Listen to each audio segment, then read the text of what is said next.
Digital marketing is one of the best skills that you can offer as a freelancer.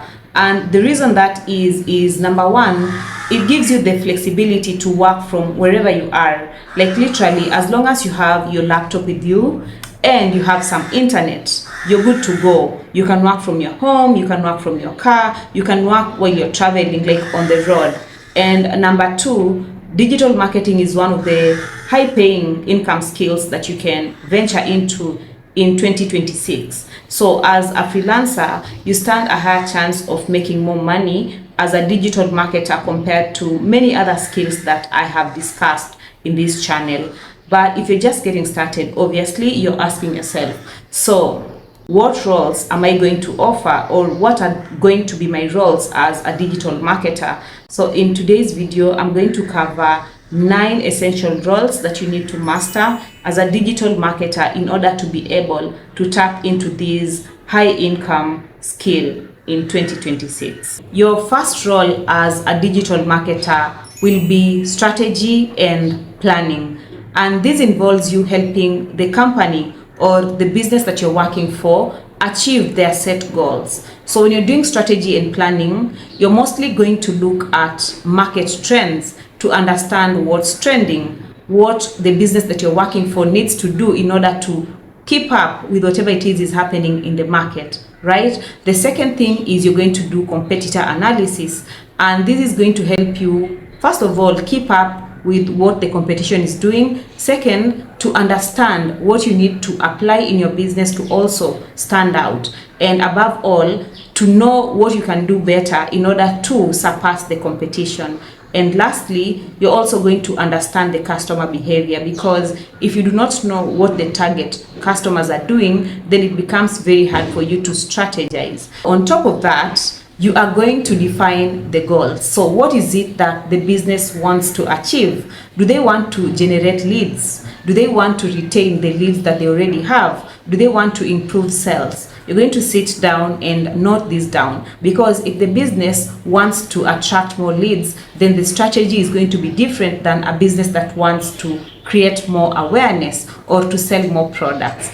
And lastly, under strategy and planning, you are also going to decide on which platforms you're going to be using. Is it going to be Facebook? Is it going to be Instagram, TikTok? Like, all these fall under strategy and planning, and is usually the initial process before you start your work as a digital marketer for that company.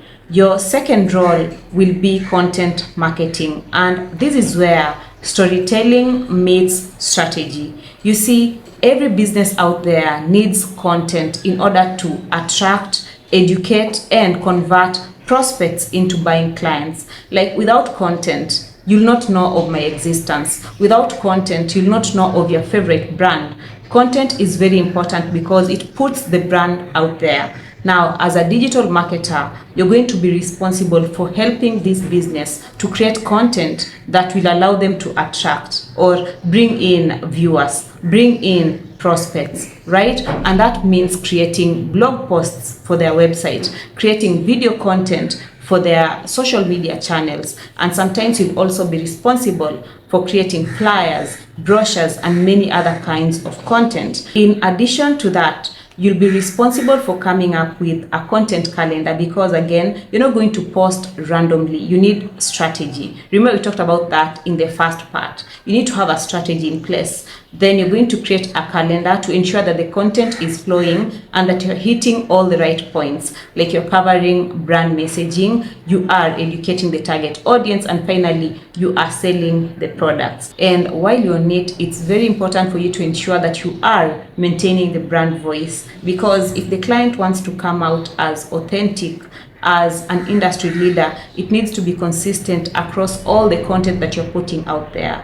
So as a digital marketer, that is one of your biggest roles, is creating content. And also, in today's world, we have AI. You can leverage that, but remember, the human aspect is always very critical. So if you're using AI like ChatGPT, Gemini, make sure that you are maintaining the human aspect and that you're providing value, because at the end of the day, your client needs to sell, and the content that you're creating is going to help them with that. Your third role is my personal favorite, and that is search engine optimization, or SEO.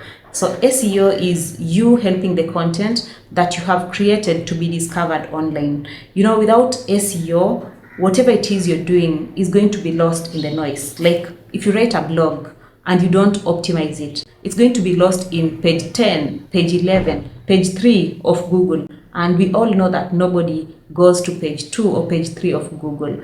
If you do not optimize your video content, it's also going to be lost. So a couple of things that you are going to do as a digital marketer under the SEO role is, number one, understanding on-page SEO. So basically optimizing the content that you've done. Like a blog, you need to add H1, H2s, you need to add keywords. And of course, before you add keywords, you need to have done keyword research, which is also a very important part. So I was saying you need to add keywords, you need to add hyperlinks. So basically outbound and inbound links, or links to authority sites and links to the client's website. On top of that, you want to add images, you want to add alt text, you want to add meta description. All those fall under the category on-page SEO. You also want to do off-page SEO, so basically doing things like link building, social engagement, and things like that. We also have off-page SEO, and this involves link building, it involves social engagements, so things that you do away from your client's website to help it perform well on Google. And lastly, we have technical SEO. And this is where you work on the technical aspect of your client's website. So basically ensuring that the website loads very fast, it is easy to navigate, that it is responsive, and it can be viewed on the laptop screen or the phone screen and things like that. As a digital marketer in 2026, it's very, very important for you to understand SEO to help your client's website stand out in the marketplace. And on top of that, you also need to have a very good understanding of AI search. We all know that we are living in the AI age. So when you're creating content, try to make it AI readable, so that when people are searching for something, your client's content also shows up in AI search. Your fourth role as a digital marketer is paid ads. You're going to be responsible for creating and running ads, because let's be honest, in as much as you might put in all the SEO efforts, in some cases, your clients might not rank as they want to or as they would like to. For example, maybe they want to sell a product for Christmas, like they want to take advantage of the Christmas holidays, and you've created a blog and it's still not ranking. They can have you run an ad to help them stand out. The same thing applies for social media platforms. Like they'll want to be on their clients' eyes. Like anytime somebody is scrolling, they see them. And that's where paid ads come in very handy. Now, like I said, as a digital marketer, you're going to be responsible for creating these ads. And on top of that, you'll also help the client to manage budgets, because they're going to set aside some marketing amount for ads. You'll be responsible for that, telling them that, hey, we need this much money to run these ads for this project. And not only that, you also want to make sure that the ads that you're running are optimized for ROI, so that the client gets more value for every ad that they're running. Lastly, under paid ads, it's your responsibility as well to retarget visitors that are coming to your client's website. So let's say somebody came to read a blog and they're off their way.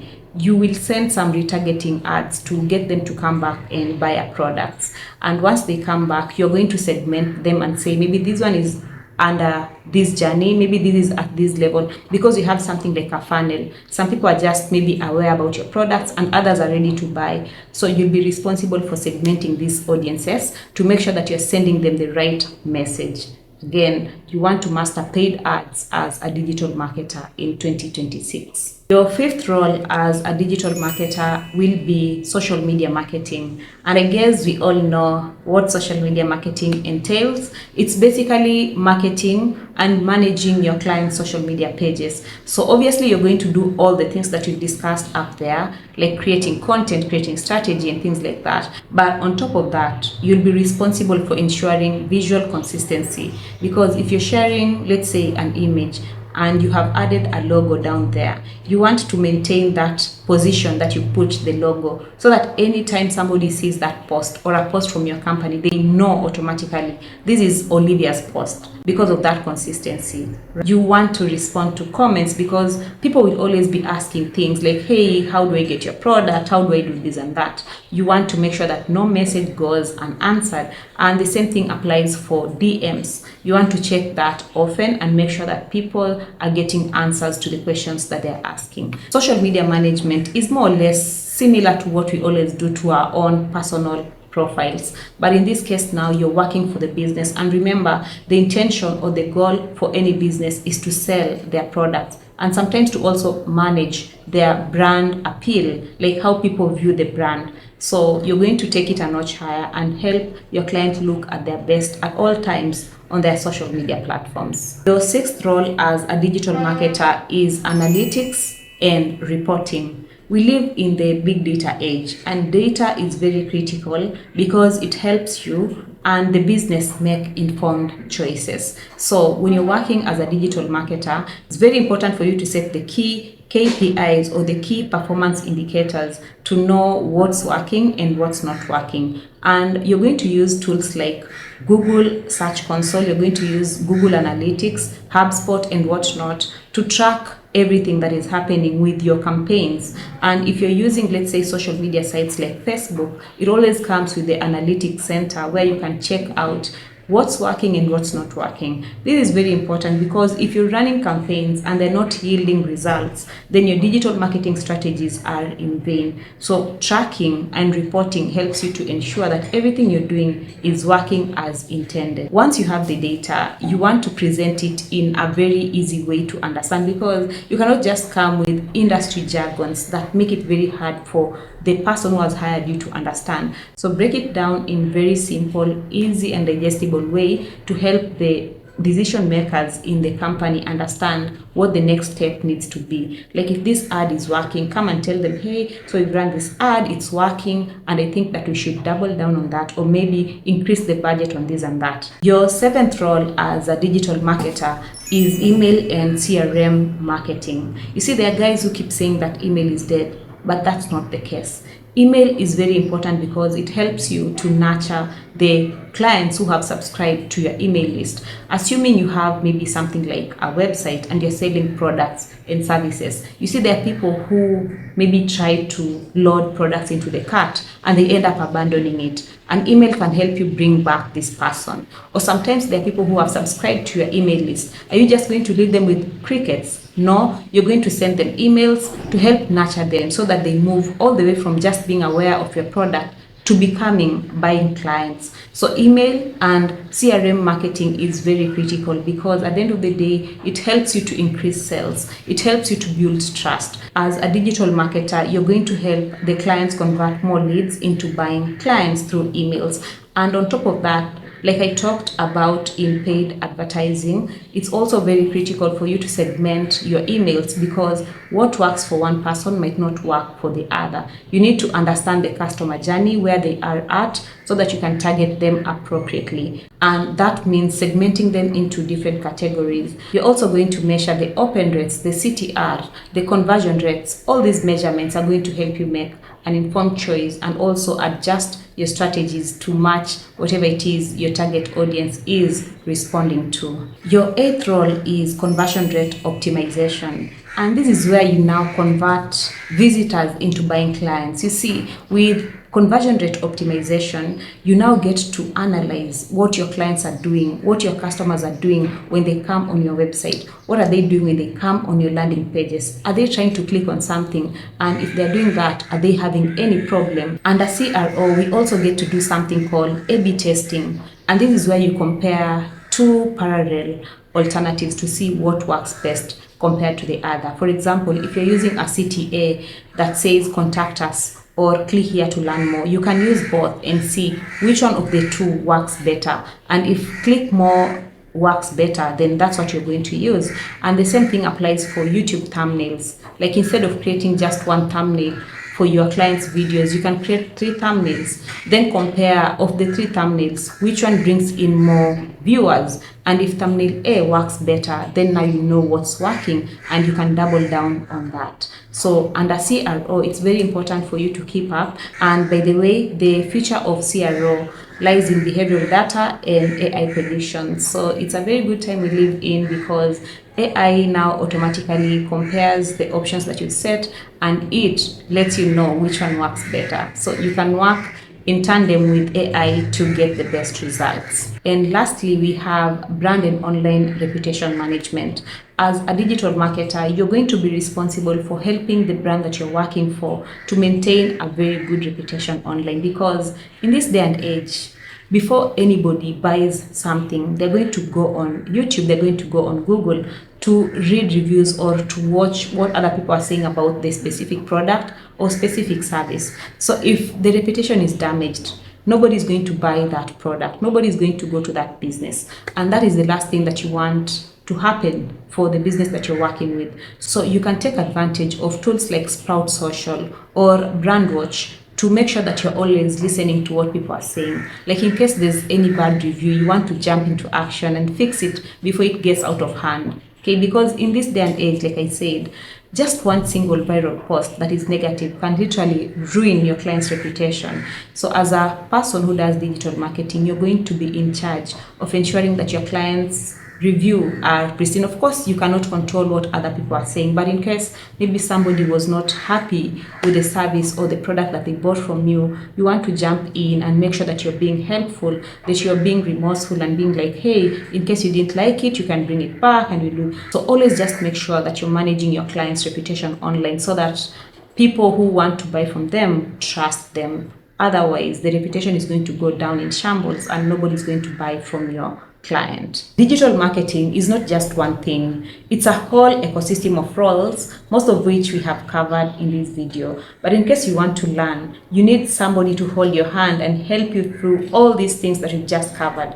Then I have a class coming up starting January, but I only have a few slots available. So in case you're interested, sign up today. The class is only $99 and it runs for a whole 2 weeks. It's a practical class where you get to practice everything that you've learned in this video. So if you're interested, sign up today and I guess I'll see you on the other side. That's all for today. In case you have any other questions, be sure to leave it in the comment section and I'll be more than happy to jump right into it. Bye for now.